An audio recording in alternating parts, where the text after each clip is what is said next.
ఓం ఓం భైరవ ఓం కాల భైరవ ఓం ఓం భైరవ ఓం కాల భైరవ ఓం ఓం భైరవ ఓం కాల భైరవ ఓం ఓం భైరవ ఓం కాల భైరవ. మీరు ఇంతకు ముందు చూసిన కదా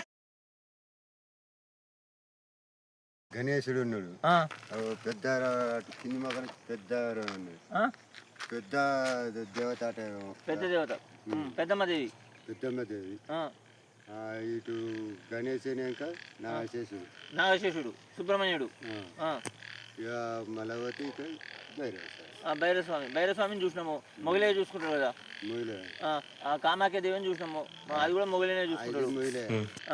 అది మన పెద్ద సమ్మక సారక గద్దలు చూసినాము, అది భైరవుడు. సమ్మక సారక కూడా అది మొగలేనే చూసుకుంటాడు. లోపల ఉన్నటువంటి కొండకున్న విగ్రహాలు చాలా, ఒక 100 విగ్రహాలు ఉండే, ఒక్కడు కూడా కనిపించడం లేదండి.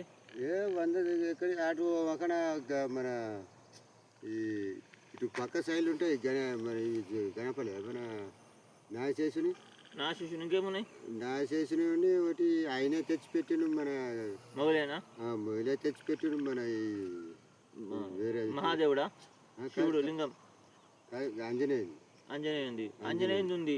ఆంజనేయుడు మళ్ళీ పక్క పొంటి పెట్టిండు. కానీ ఇంకా పక్క గుట్టకు చాలా విగ్రహాలు ఉన్నాయి కదా, లేవు, ఇక గవ్వే తీసేసినట్టు ఎత్తుకుపోయినట్టు. సరే, థ్యాంక్ యూ. ఏం పేరును?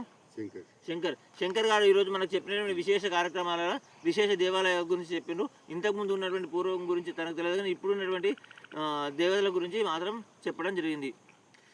ఈ ఛానల్ ఈజ్ శివకుమార్.